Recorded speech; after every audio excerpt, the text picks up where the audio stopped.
अब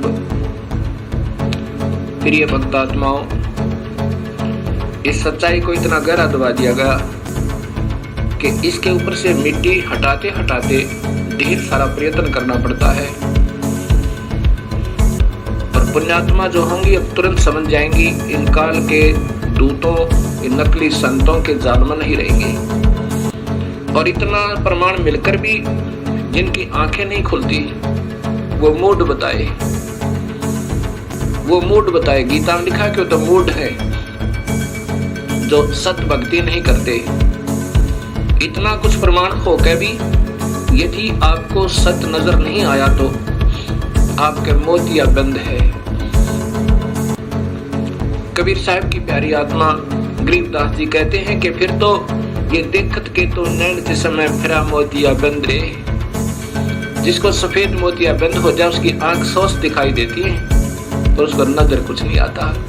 फिर तो आपका मोतिया बंद हो चुका है इन नादान संतों के गलत ज्ञान के आधार पर, जो सब शास्त्र विरुद्ध साधना सारे भक्त समाज को प्रवेश करती। और जो पुण्य आत्मा होंगी उनके लिए कहा कि ज्ञानी सुने सो हृदय लगाई, मूर्ख सुने तो गम ना पाई। बुद्धिमान व्यक्ति सुनेंगे तो वो तुरंत इस सत्य को स्वीकार करेंगे और आकर के अपना कल्याण करवाएंगे, उपदेश लेंगे और पश्चाताप करेंगे उस गए हुए समय का। और मूर्ख सुने सो गम ना पाई। अनजान व्यक्ति इतना प्रमाण पाकर भी नहीं समझ सके तो फिर उनको मूर्ख कहा है। ऐसा ही कबीर साहब की प्यारी आत्मा गरीबदास जी, क्योंकि जो गरीबदास जी कह रहे हैं वो समझो कबीर साहब कह रहे हैं, क्योंकि उन्हीं की शक्ति से वो पुण्य आत्मा उस परमेश्वर की महिमा हृदय से गा रहे हैं। उसमें बता रहे हैं कि चातुर प्राणी चोर हैं। चातुर प्राणी जिन्होंने गीता का एक अक्षर भी समाज को नहीं बता रखा और लाखों की संख्या में इन भोली आत्माओं को उलझाए बैठे और कहते हैं गीता के मर्म ज्ञाता और उस संत की महिमा गाते हैं गीता ही के ज्ञान के आधार पर। और गीता का एक अक्षर भी नहीं बता रखा गीता में क्या लिखा है। वो चतुर प्राणी गीता की आड़ लेकर अन्य महिमा गाकर अपनी मनमुखी साधनाएं बताकर वो तो चतुर प्राणी है। और मूड वो हैं जो इतना ज्ञान पाकर भी नहीं समझे तो वो उन्हीं के पीछे पड़े रहेंगे। उनके लिए कहा है कि चातुर प्राणी चोर हैं, ये विचक्षण है, ये गलत साधना बताने वाले, ये संत जन ये चतुर बताए। ये चातुर प्राणी चोर है। चोर क्योंकि शास्त्र विरुद्ध साधना दे रहे हैं, ये परमात्मा के भी दुश्मन है। ऐसा गीता में लिखा है कि जो शास्त्र विरुद्ध साधना करता है अर्जुन वो मुझे भी और अंतर्यामी रूप में रहने वाले उस परम पिता को भी दुखी करता है, उसको घोर नरक में डालूंगा। और मूड मुग्ध है ठोठ, ये संतों के निकाम के इनके दोगल जोट। यानी इतना भी ज्ञान समझकर नहीं समझ में आई तो वो उन चतुर प्राणियों के योग्य हैं, 84 में जाने ही योग्य हैं। ऐसा गरीबदास जी बता रहे हैं कि चतुर प्राणी तो चोर हैं, वो तो अपनी झूठी साची लगाकर आपको गुमराह करते ही रहेंगे अपनी प्रभुता बनाए रखने के लिए। और मूड मुग्ध है ठोठ है, वो भोली आत्मा फिर भी नहीं समझ पाई तो वह उन योग्य है और वो फिर उनको काल के मुख में ले जाएंगे। और वो संतों के काम के नहीं है, उनके उन्हीं के साथ रहने दो, वो कहीं जाओ फिर भी किसी प्रकार दुख पाओ। लेकिन फिर भी को दयालु परमात्मा है कि भाई बार बार प्रयत्न करते हैं, हो सके ना जाने कब इंसान की आंखें खुल जावे और सत भक्ति पर वो लग जावे। अब जैसे गीता में लिखा है ना, विष्णु पुराण में लिखा है कि विष्णु का एक रूप तो पुरुष है इस काल के बारे में, और वास्तविक रूप उसका काल है। अब पुरुष माने भगवान, प्रभु वो नजर आता है जैसे सारी सुविधाएं उपलब्ध करावे और दुखी ना करे, वो परमात्मा होता है। अब इस काल का प्रथम रूप तो ऐसा नजर आता है जैसे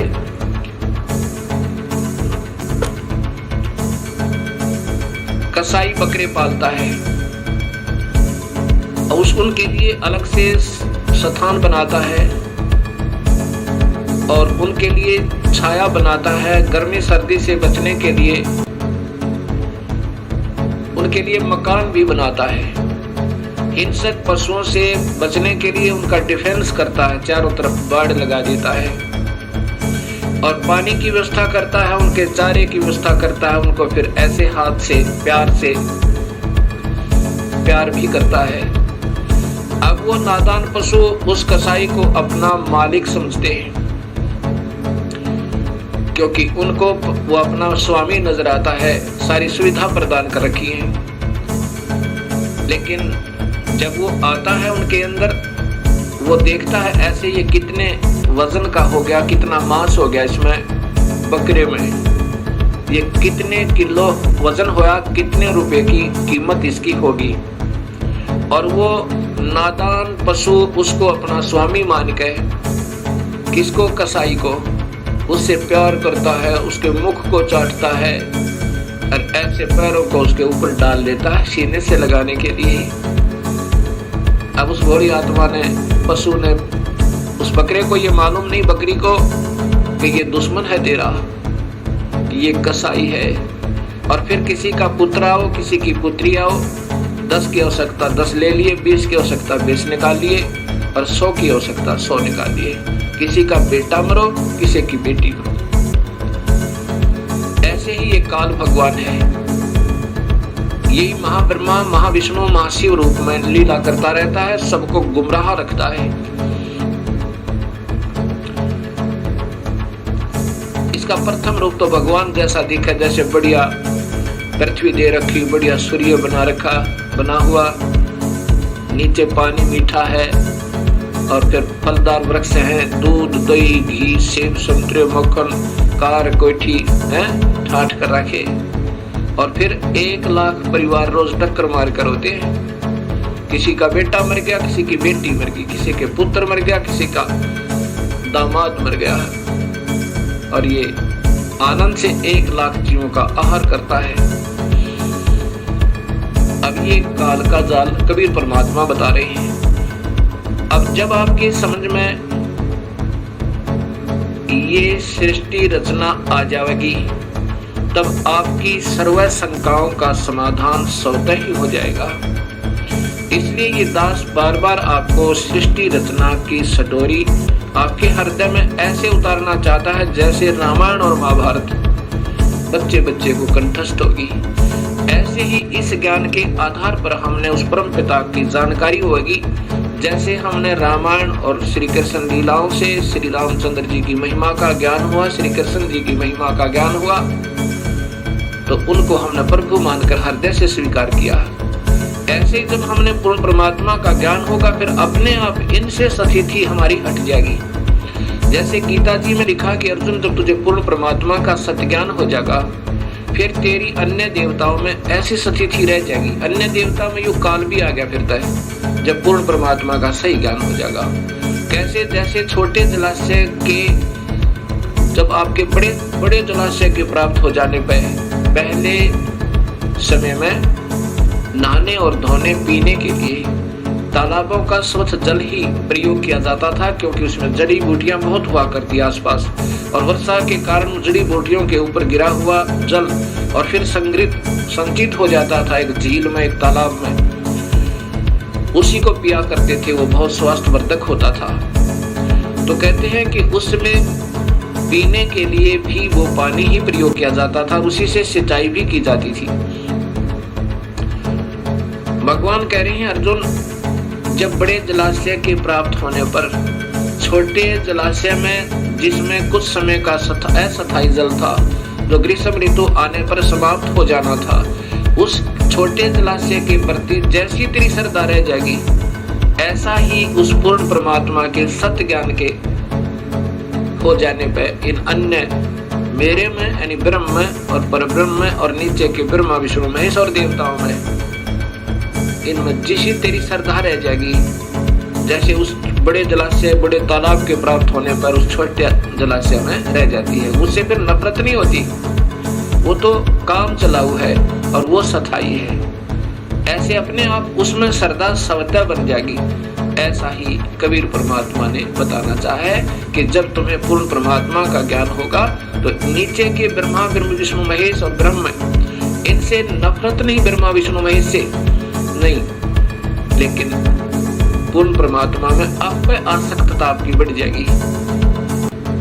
अब जैसे अनजानपने में रात्रि के समय कोई छोटा सा 25 वाट का बल्ब उदय हो जावे, जग जावे, तो ये भोले भाले पतंग, छोटे छोटे जुगनू, तितलियां, ये मच्छर उसके चारों तरफ उसको सच्चिदानंद मान के, सतचित आनंद,